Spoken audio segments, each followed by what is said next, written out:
El capítulo 6 de 1 Corintios comienza tratando un problema que a veces se da en algunas iglesias modernas, otras veces no.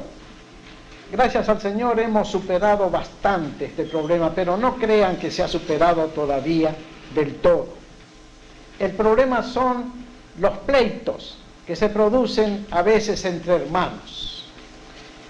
Parece que en la iglesia de Corinto, a pesar de que estaban llenos del Espíritu Santo y llenos de todos los dones, pleiteaban hermano contra hermano.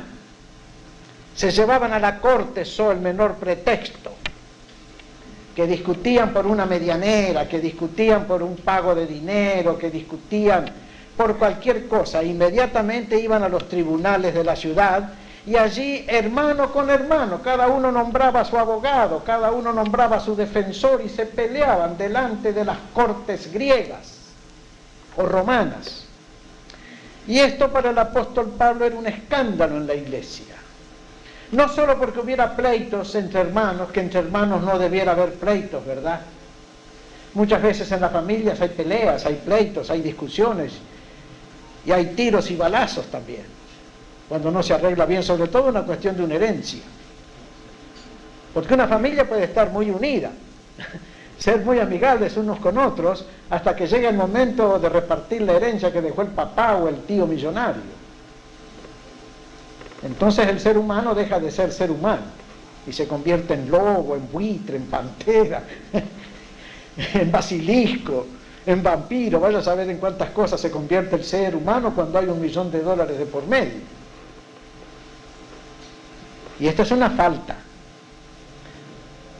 Uno porque hay pleitos entre los hermanos y otro porque falta sabiduría entre los hermanos de Corinto. Y el apóstol Pablo está afligido que una iglesia tan llena del Espíritu Santo carezca de sabiduría para decidir cualquier diferendo que hubiera entre los hermanos. Ya es una falta, dice el apóstol Pablo, que haya pleitos entre vosotros. Y preguntan en el verso 1, y aquí hay que hacer el énfasis de una pregunta, de una extrañeza. ¿Osa alguno de vosotros cuando tiene algo contra otro ir a juicio delante de los injustos y no delante de los santos? Cuando se quiere poner énfasis en el español, en una pregunta muy seria, se comienza con un signo de interrogación y se termina con un signo de admiración. Y entonces el que lee va a tener que hacer la pregunta, pero con extrañeza, porque así está escrito por los dos signos. Pablo pregunta, ¿osa alguno de ustedes cuando tiene pleito con otro ir a juicio y delante de los injustos, nada menos? Y enseguida otra pregunta, ¿no sabéis que los santos han de juzgar al mundo?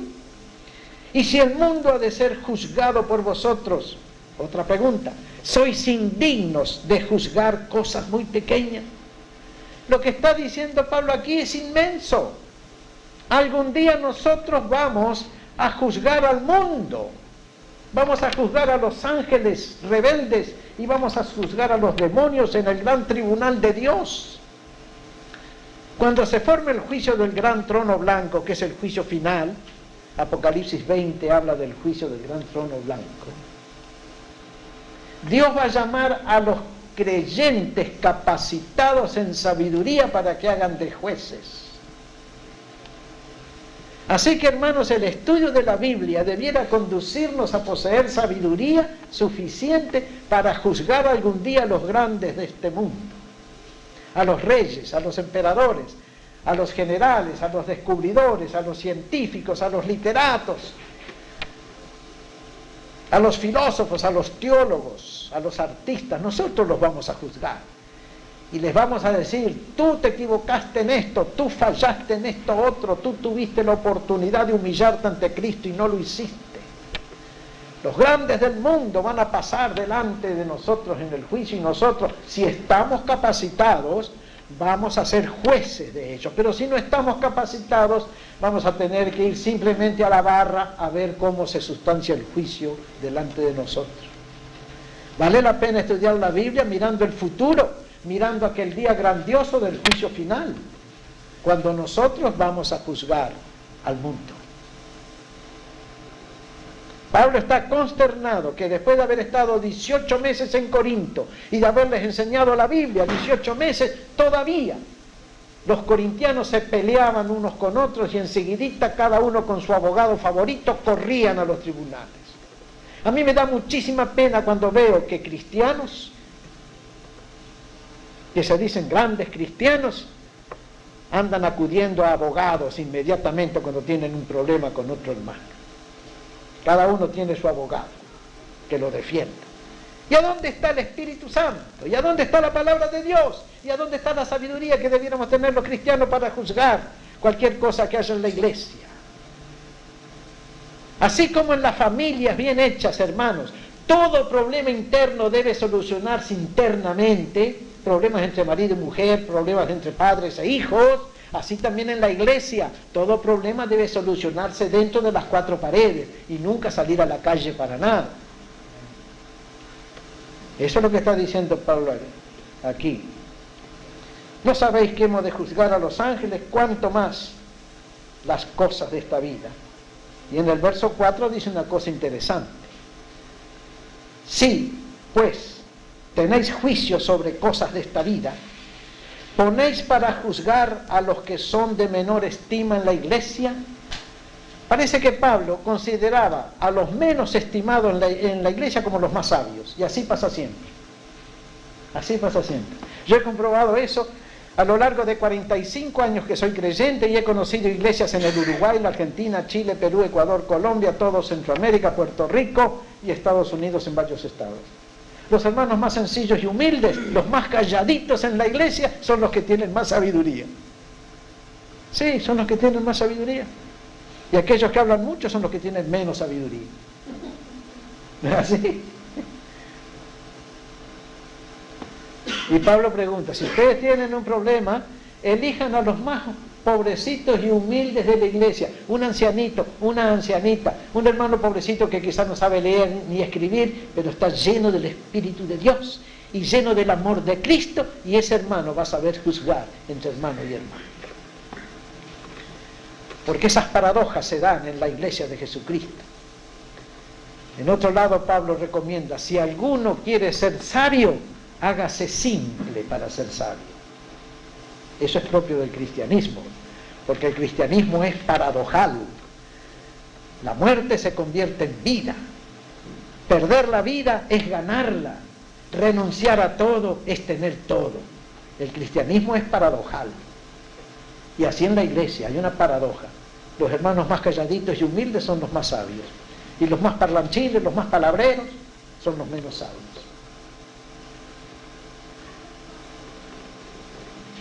Para avergonzaros, lo digo, dice el apóstol acá en el verso 5. Pues ¿qué? ¿No hay entre vosotros sabio ni aun uno que pueda juzgar entre sus hermanos? Sino que el hermano con el hermano pleitea en juicio, y esto ante los incrédulos. El verso 7 da un consejo. ¿Quién quiere leer el versículo 7? Un consejo cristiano.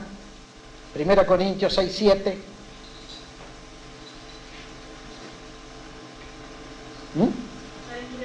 Léanlo. De todos modos, ya es una falta en vosotros que tengáis pleitos entre vosotros mismos. ¿Por qué no sufrís? ¿Por qué no sufrís más bien el agravio? ¿Por qué no sufrís más bien de ser defraudado? Antes de tener un pleito con un hermano, ¿por qué no sufrir el agravio? ¿Por qué no aguantar? Antes de encocorarnos y enojarnos y sulfurarnos y levantar la cresta y sacar las púas como el gallo, ¿por qué no sufrimos más bien el agravio y ponemos paz en la iglesia? La gente del mundo se pelea por nada, pero en la iglesia no. La iglesia es un mundo aparte. Ya decíamos en la lección pasada que para el apóstol Pablo estaba bien claramente definido los de afuera y los de adentro. La iglesia es un mundo aparte. La iglesia es el reino de Cristo. La iglesia es la república de Dios. La iglesia es la familia de Dios. La iglesia es la heredad del cielo. Aquí en la iglesia, entre nosotros, debemos proceder como cristianos. El mundano procede en el mundo como mundano, el cristiano en la iglesia procede como cristiano. Y tenemos ya otro espíritu, otro corazón, otra mente, otra alma. Somos diferentes, somos de Cristo. El verso 8 es una queja. Pero vosotros cometéis el agravio y defraudáis, y esto a los hermanos. Y en el verso 9 y 10, el apóstol Pablo nos está diciendo quiénes de por seguro no pueden heredar el reino de Dios, no pueden ser ciudadanos del reino santo de Dios. Es un gran versículo, muy necesario que nosotros los cristianos lo conozcamos y sepamos explicarlo a otros. Versos 9 y 10. Otra pregunta. ¿No sabéis que los injustos no heredarán el reino de Dios? No erréis, ni los fornicarios, ni los idólatras, ni los adúlteros, ni los afeminados, ni los que se echan con varones, ni los ladrones, ni los avaros, ni los borrachos, ni los maldicientes, ni los estafadores heredarán el reino de Dios. ¡Qué catálogo negro de gente que nunca va a heredar el reino de Dios si persiste en esa manera de vivir! Aquí están todos los pecados sociales y personales de la humanidad. Y hay énfasis especial en los afeminados y en los que se echan con varones. Digo esto porque aquí en este país de los Estados Unidos hay una tolerancia enorme hacia los homosexuales, masculinos y femeninos. Se pasa por alto un pecado que la Biblia ha condenado desde el Antiguo Testamento. El homosexualismo es una aberración contra todas las leyes de la naturaleza, contra todas las leyes de la sociedad, contra todas las leyes del hombre y contra todas las leyes de Dios. Sin embargo, en este país y en Europa, ser homosexual es casi un mérito. Se ha elevado el homosexualismo a la categoría de arte, de filosofía, de modo de vida. Este país permitió el homosexualismo, lo toleró, aún lo aprobó y lo aplaudió. ¿Y qué es lo que han traído los homosexuales a los Estados Unidos? El SIDA, el AIDS, esa espantosa enfermedad mortal que va a terminar llevando a la bancarrota a todo el país. Y todavía no saben qué hacer con el AIDS, las autoridades de este país. Pero la Biblia dice que los que se echan con varones no heredarán jamás el reino de Dios. Lean el verso 11 porque esto trae una iluminación al tema que estamos tratando. Verso 11. Y esto erais algunos, mas ya habéis sido lavados, ya habéis sido santificados, ya habéis sido justificados en el nombre del Señor Jesús y por el Espíritu de nuestro Dios. Aquí está todo el Evangelio presentado. Esto erais algunos de vosotros, dice el apóstol Pablo. El apóstol Pablo conocía a todos los de la iglesia. Él los había ganado para Cristo. Se habían convertido con Él. Él los había organizado como iglesia. Él los había visitado un montón de veces. Él había amonestado con lágrimas a cada uno más de una vez. Él sabía quién había sido homosexual. Él sabía quién había sido estafador, quién había sido afeminado, quién había sido adúltero, fornicario. Si se los conocía a todos. Eran sus ovejas. Y un buen pastor conoce el estado de sus ovejas. Como dice el libro de Proverbios, sé diligente en el cuidado de tus ovejas.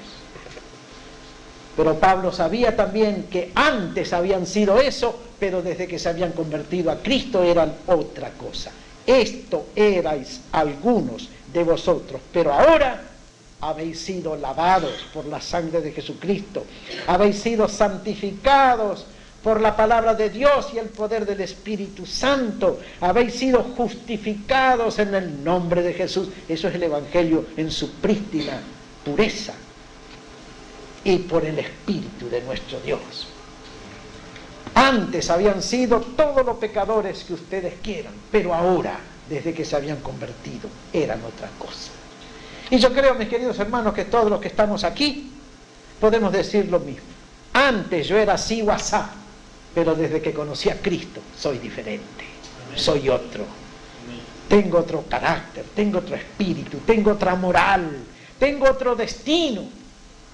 Porque el que se convierte a Cristo, lo dice el apóstol Pablo en la segunda carta, capítulo 5, verso 17, de modo que si alguno está en Cristo, nueva creación es. Las cosas viejas pasaron, he aquí todas son hechas nuevas.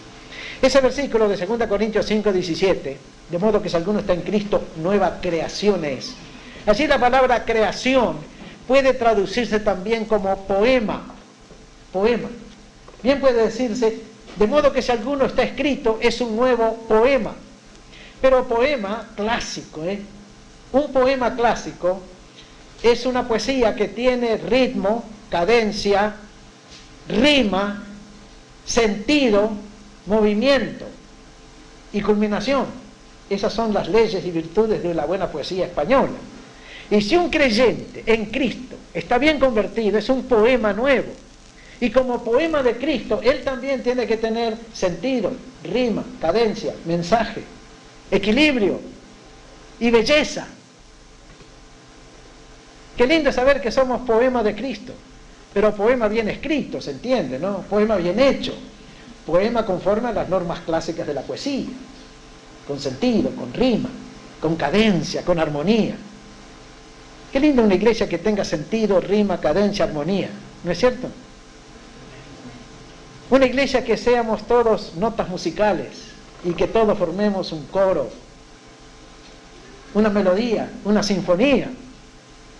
La poesía y la música tienen leyes estrictas que no se pueden violar, porque si uno viola las leyes de la poesía, en lugar de hacer una poesía, hace un mamarracho.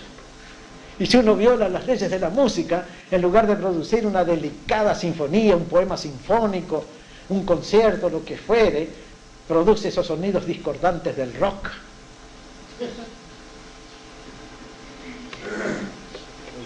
Y el creyente tiene que ser poema. La iglesia tiene que ser poema, música, armonía, belleza.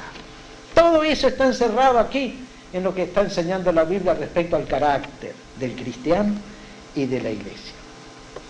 Bueno, esto erais algunos de vosotros, pero ahora sois otra cosa. Qué cosa tan hermosa es el cristiano. Porque el cristiano se armoniza por dentro. Como si Dios introdujese música dentro de nosotros cuando nos convertimos. Hay música en el universo. Antes que hubiera hombres ya había música. La música de los vientos, por ejemplo, ya existía en la naturaleza antes que hubiera hombres. La música de los pájaros, el canto nostálgico y profundo de las ballenas, ya existía antes que hubiera seres humanos en el planeta. Las estrellas emiten música. Hay notas musicales en el inmenso espacio. Todo es música en la creación de Dios. El único que da notas discordantes es el pecador. Pero el convertido a Cristo tiene que ser música. Tiene que ser musical. Y bueno, siguiendo con el estudio, capítulo 1 de Corintios 6, versículos 12 al 20, Pablo está hablando aquí de tres grandes cosas. Primero, Pablo está hablando acerca de la libertad y la restricción. ¿Hasta dónde podemos usar la libertad que tenemos? Y hasta dónde no tenemos que dejarnos dominar por las restricciones. Es todo un arte fino, saber distinguir entre lo que está permitido y lo que es inconveniente. Nunca hay que pasarse de la raya, como dice el criollo. Nunca hay que pasarse de pato a ganso, como dice el refrán. Aquí Pablo está hablando de libertad y está hablando de restricciones para el cristiano. Vean el verso 12. ¿Quién lo quiere leer? Léanlo fuerte, en alta voz. El verso 12. Todas las cosas me son lícitas, mas no todas son provechosas. Todas las cosas me son lícitas, mas yo no me dejaré dominar de ninguna. Todas las cosas son lícitas. ¿En qué cosas estará pensando Pablo? En todas las cosas de la vida, en todas las cosas del mundo, en todas las cosas que el hombre puede tener y disfrutar. Todas son lícitas, pero no todas son convenientes. Por la libertad que tenemos en Cristo, tenemos acceso a todos los placeres de la existencia, pero no todos los placeres convienen. Uno, si quiere, puede llenar la mesa de cosas exquisitas, pero no todo conviene comer. Hay cosas que producen colesterol, hay cosas que producen ácido úrico, hay cosas que cargan el hígado. Una tortilla de huevos es muy sabrosa, pero puede ser una patada al hígado. En una iglesia que pastoreábamos en la Argentina, había un muchacho, se llamaba Edgar Mayor. Era músico, tocaba el violonchelo en la orquesta del hermano. Pero era muy comilón, excesivamente, era gordo, fofo, resumaba manteca por todos los poros. Un día la mamá de él, toda afligida, nos dijo a mi señora y a mí: ay, hermanos, oren por Edgar. Ya no me come como antes, pobrecito, oren por él. Antes me comía 18 huevos fritos, ahora come solo 12. Con razón, el pobre Edgar tenía un olor que traspasaba la ropa. Es lícito comerse 18 huevos fritos, pero no conviene. Y así, hermanos, podemos aplicar esta norma a todas las cosas de la vida. Todo es lícito, pero no todo conviene. Y el hombre sabio sabe distinguir y sabe abstenerse de aquello que no le conviene, aunque le sea permitido. Está claro, ¿no? Otra vez Pablo apela a la sabiduría del creyente. El creyente tiene que ser sabio en saber aprovechar las cosas de la vida. El dinero es bueno, pero en exceso se convierte en un mal. Verso 13. Las viandas para el vientre y el vientre para las viandas, pero tanto al uno como a las otras destruirá Dios. En el cielo, en la eternidad, no vamos a tener estómago, por tanto no va a haber comida para el estómago. Así que no haga de la comida un Dios de esta vida, porque en el cielo usted no va a comer nada. ¿De qué nos vamos a alimentar? Nos vamos a alimentar de pensamiento, nos vamos a alimentar de música, nos vamos a alimentar de sentimientos puros. Nuestra alma será alimentada, pero no nuestro estómago, porque Pablo dice: las viandas para el vientre para las viandas, pero tanto al uno como a las otras Dios va a destruir. Por lo tanto, dele más importancia, querido hermano, al alimento del alma que al alimento del cuerpo.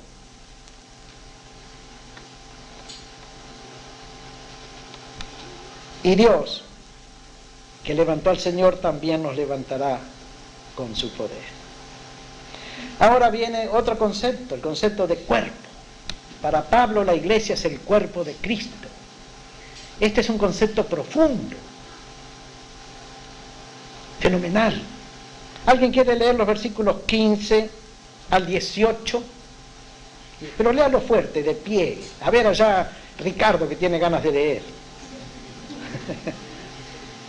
¿No sabéis que vuestros cuerpos son miembros de Cristo? ¿Quitaré pues los miembros de Cristo y los haré miembros de una ramera? De ningún modo. ¿O no sabéis que el que se une con una ramera es un cuerpo con ella? Porque dice, los dos serán una sola carne. Pero el que se une al Señor, un espíritu es con él. Huid de la fornicación. Cualquier otro pecado que el hombre cometa está fuera del cuerpo, mas el que fornica contra su propio cuerpo peca. El cuerpo humano debe ser santo y debe ser limpio. Hay que comer las mejores comidas, las más naturales, especialmente vegetales y frutas, que son las comidas naturales que Dios le dio a Adán. Cuando Dios creó a Adán y lo puso en el huerto, le dijo: de toda cosa verde comerás, todo árbol que dé semilla y lleve su fruto en sí, comerás de él. Dios no le dio carne a Adán. No había que matar a nadie en el jardín del Edén antes del pecado. No tenía que derramarse sangre, no tendría que haber sufrimiento. Debían comerse semillas, hortalizas, legumbres, vegetales, frutas, que llevan su vida en sí misma. Si usted se come un pollo, usted ha tenido que matar un animalito para poder comerse el pollo asado.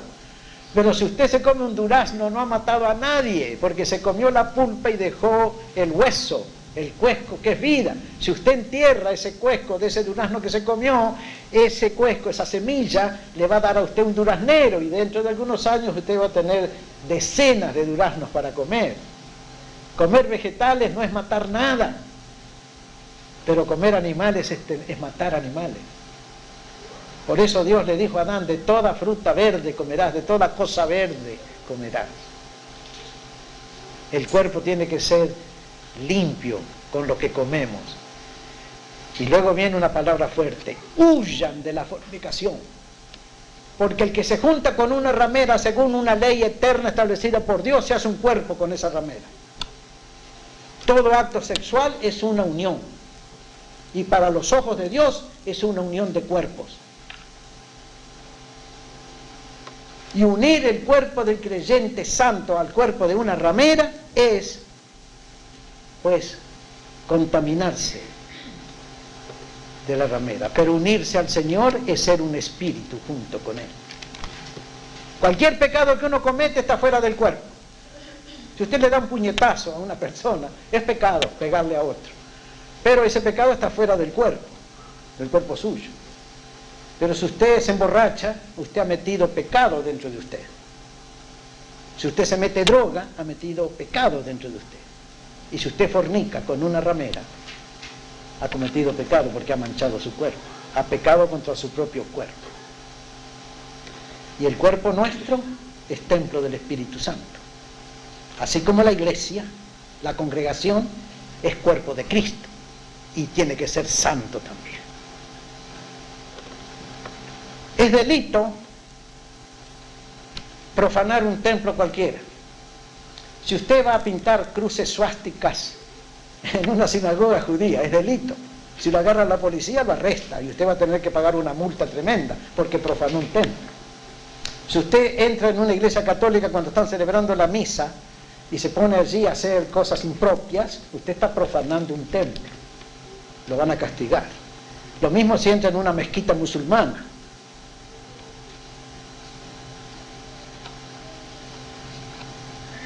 Y no hay que profanar entonces el cuerpo de uno, que es más santo que cualquier edificio. Hay que mantener el cuerpo sano, santo, limpio, puro. Porque el cuerpo es templo del Espíritu Santo. Ni iríamos a tirarle piedra a los ventanales góticos de una catedral gótica de Europa, ¿verdad? Sería un crimen ir a destrozar las vidrieras de una catedral gótica de Europa, templos que tienen siglos de historia. Si es profanación manchar un templo material, que después de todo no es más que materia, mucho más profanación es manchar el cuerpo de uno, porque el cuerpo de uno es divino y es templo del Espíritu Santo.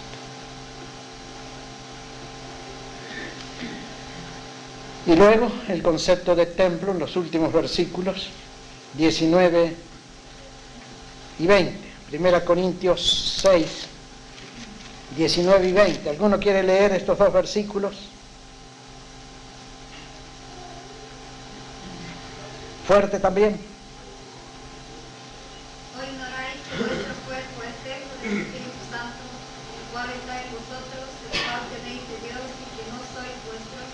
Porque habéis sido comprados por precio, glorificad pues a Dios en vuestro cuerpo y en vuestro espíritu, los cuales son de Dios.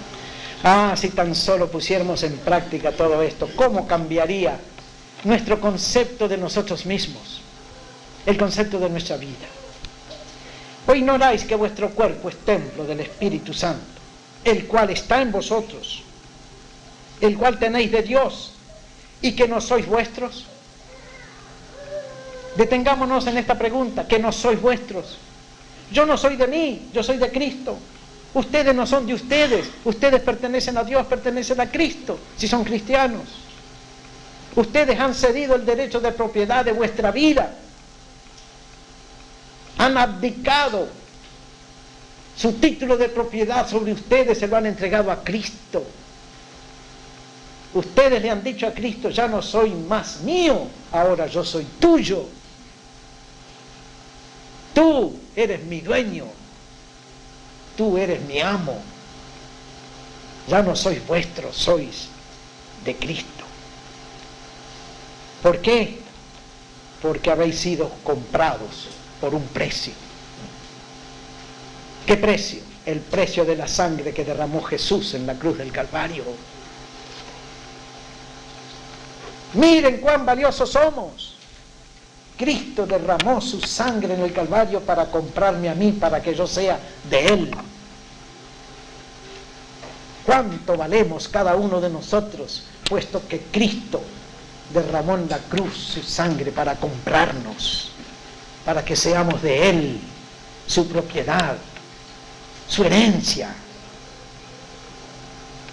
los miembros de su reino? Hemos sido comprados por un precio. Estaba leyendo una noticia de Rusia. Una chica rusa se convirtió a los 32 años de edad. Y de inmediato sintió el deseo de predicar el Evangelio cuando Rusia era comunista y no daba libertad. De predicar el Evangelio por medio de la literatura. Y ella y 8 jóvenes más se ingeniaron para vivir todos juntos en un subsuelo, en un sótano, sin aire, sin agua. Instalar allí una prensa, una prensita, traer papel, se lo conseguían de no sé cómo, traer papel, y imprimieron 400.000 copias de una revista que publicaban. Porque ellos sentían que ya no pertenecían a sí mismos, que pertenecían a Cristo. Esa chica, por las malas condiciones de vida y la falta de comida, murió de cáncer al pulmón cuando tenía 32 años. Estuvo como 10 años haciendo ese trabajo, así que habrá empezado a los 22 años. Imprimiendo literatura que entonces para Rusia era literatura clandestina y repartiéndola. Y yo pensé enseguida en la revista Acento. ¿Qué obra podemos hacer repartiendo Acento con los mensajes evangélicos que contiene? Si nuestros hermanos evangélicos de Rusia arriesgaron la vida, la salud, la libertad para imprimir literatura evangélica, porque no se sentían ya de ellos mismos, sino que se sentían de Cristo, cuanto más nosotros que vivimos rodeados de comodidades, de facilidades, de dinero, de paz, de libertad. Hemos sido comprados por un precio, la sangre de Jesucristo. Por lo tanto, glorifiquemos a Dios en el cuerpo y en el espíritu, los cuales son de Dios. Qué magnífico capítulo, ¿verdad? Cuántas cosas grandes dice Pablo. Habla de sabiduría, habla de no tener nunca pleitos entre hermanos, menos entre hermanos. Habla de quienes nunca entrarán al reino de Dios por el pecado. Habla también de que, aunque algunos de los corintios eran eso antes, fornicarios, adúlteros, estafadores, idólatras, homosexuales, ahora ya no eran porque habían aceptado a Cristo. Y luego habla de las cosas prohibidas o de las cosas lícitas pero inconvenientes, para terminar hablando acerca del concepto del cuerpo, que tiene que ser santo, y del concepto del templo.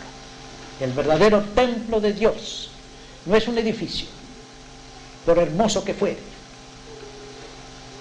por mucho que costare hacerlo. Nosotros somos el templo de Dios. Alguien dijo que es más fácil construir un templo que llegar a ser un templo. Pero es posible. Cuando damos el corazón a Cristo, cuando entregamos nuestra vida a Él, Cristo nos da su Espíritu Santo, y desde ese mismo momento nuestro cuerpo se vuelve templo de Dios, templo del Espíritu. Hasta aquí la lección. Que el Señor la haga motivo de edificación para nosotros. Amén.